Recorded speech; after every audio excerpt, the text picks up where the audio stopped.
The time is 12 o'clock, and here's the media news. First, the top stories. Police officer cultist OPC member killed in the Jabuibo cultist OPC clashes. Buhari ended suspense, formally declares interest in 2019 poll. INEC says it will not allow monetization of votes during Ekiti governorship poll. A new law underway to effectively tackle terrorism. North Korean leader confirms planned talks with Donald Trump. South Sudan sacked army chief forms rebel movement. I am Tobi Joseph, bringing you the news in details shortly. Armed policemen have been deployed to Ijebu in Ogun State following clashes between members of the secret cult and Odua People's Congress (OPC) after a political meeting in the town. Special units of police force, including mobile police unit, federal special anti-robbery squad, as well as anti-cult unit, and top police officers moved to the town to restore law and order.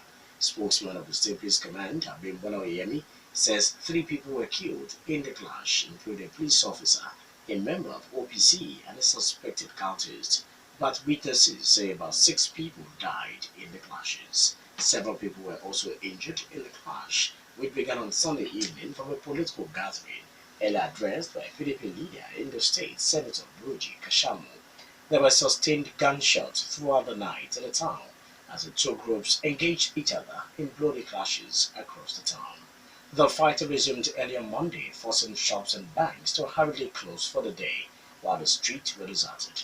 Police spokesman says that police and other security agencies have restored order in the town. A bus has crushed 2 women to death in Ifo along the Lagos-Abeokuta Expressway in Ogun State. The accident involved a Mazda passenger bus marked KRD 689XH heading from Abeokuta to Lagos. The driver of the bus lost control of the vehicle, left the road, and crashed into the 2 women. The women standing by the roadside died immediately. Spokesman of the State Traffic Compliance and Enforcement Corps, Trace, Commander Babatunde Akinbiyi, confirmed the accident, saying the driver of the bus and passengers immediately escaped from the scene before policemen arrived. President Muhammadu Buhari has formally declared his interest in contesting the 2019 presidential election, thereby ending the suspense on whether he would seek re-election or not. Buhari cleared the air at the meeting of the National Executive Council of the party in Abuja.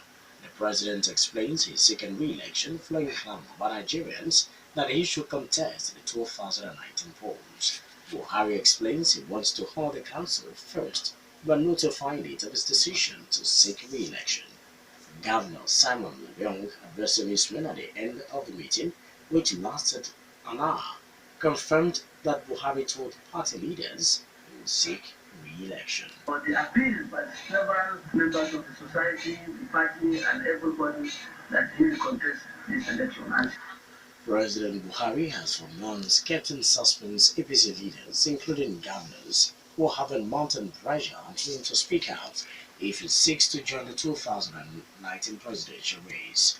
The meeting was attended by the Senate President and the Speaker of the House of Representatives, as well as the APC governors, including those of Ogun, Ondo, Adamawa, Plateau, Kano, Bauchi, Jigawa, and Borno State. Others were governors of Kogi, Kaduna, Sokoto, Lagos, Imo, Zamfara, Nasarawa, Osun, Kebbi, and Oyo State, as well as the Deputy Governor of Edo State.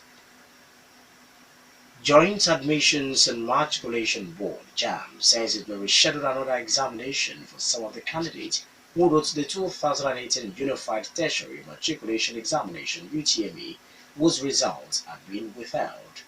The board, however, explains that the proposed rescheduled examination are for candidates whose cases are exceptional.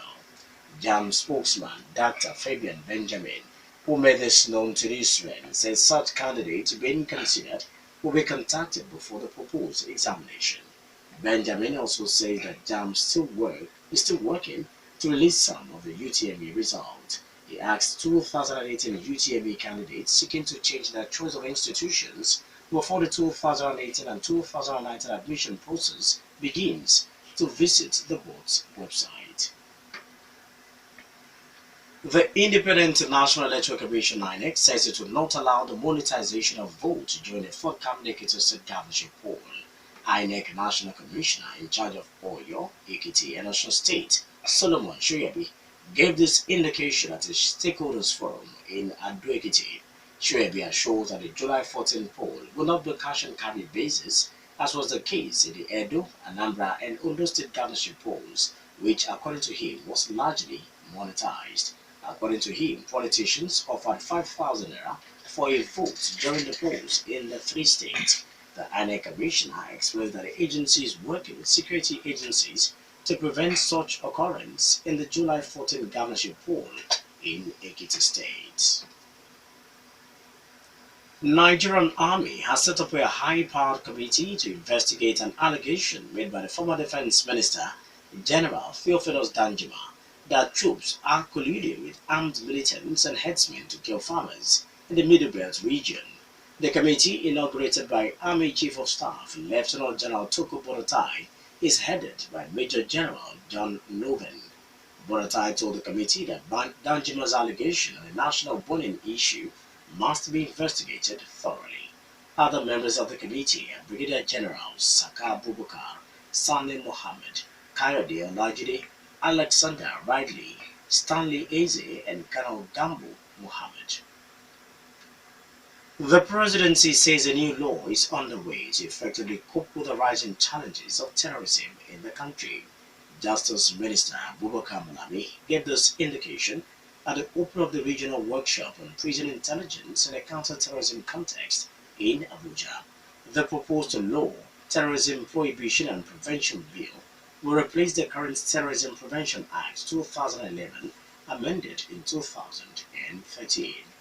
The Attorney General explains that the new law will expand the definition of terrorism and introduce more sanctions for terrorism and their financiers. He also says the proposed amendment will update Nigeria's terrorism law to meet global standards. You're still listening to the Midday News on Rock City 101.9 FM. Up next will be your foreign, business, and sport news. Please do stay with us.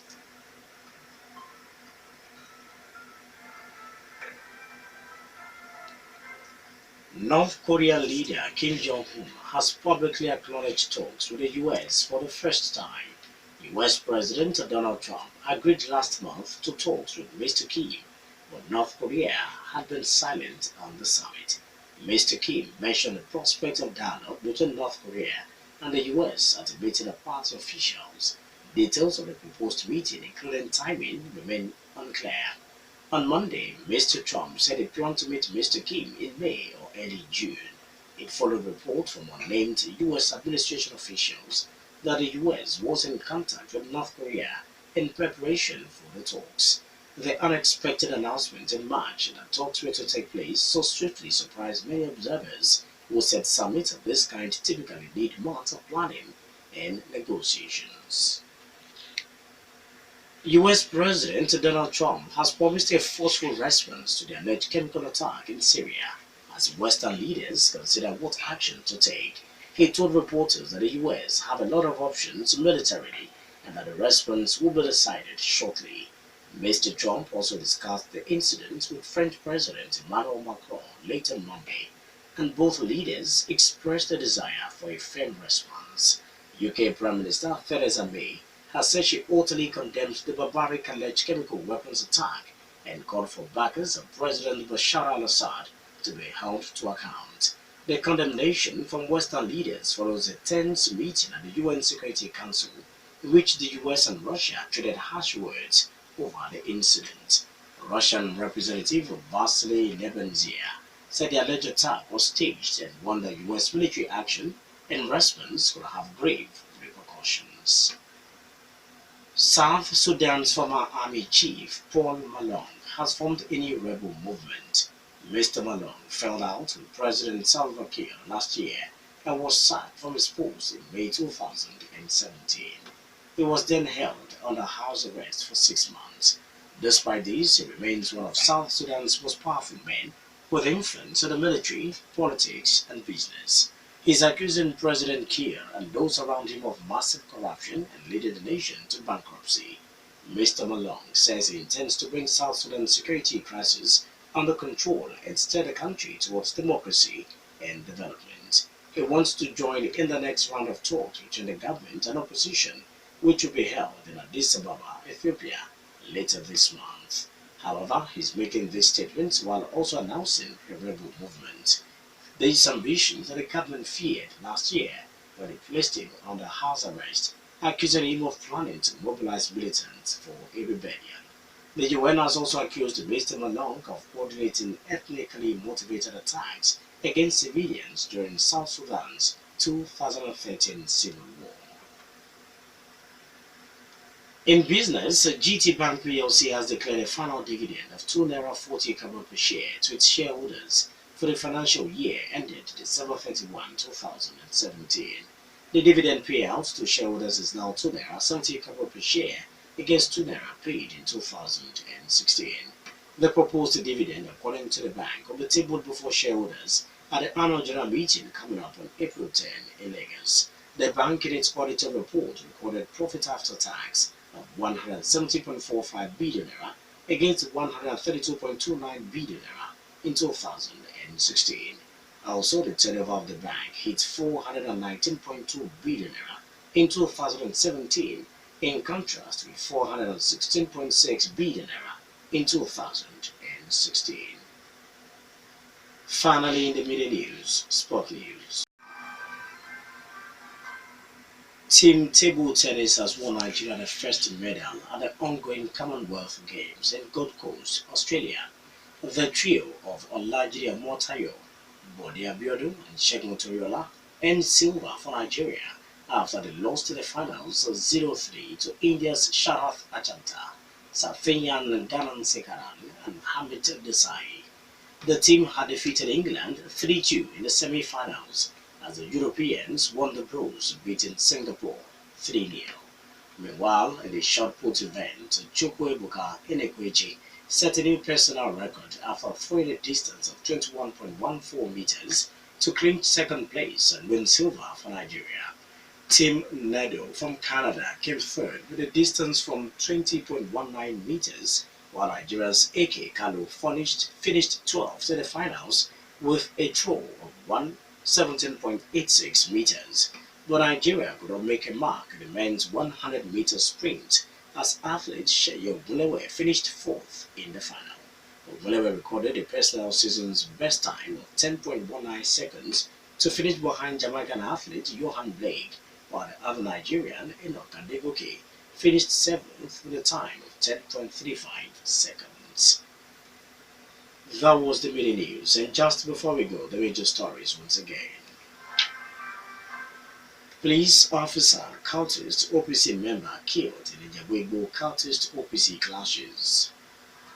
Buhari ends suspense formally declares interest in 2019 poll. INEC says it will not allow monetization of votes during the Ekiti governorship poll. A new law underway to effectively tackle terrorism. North Korean leader confirms planned talks with Donald Trump.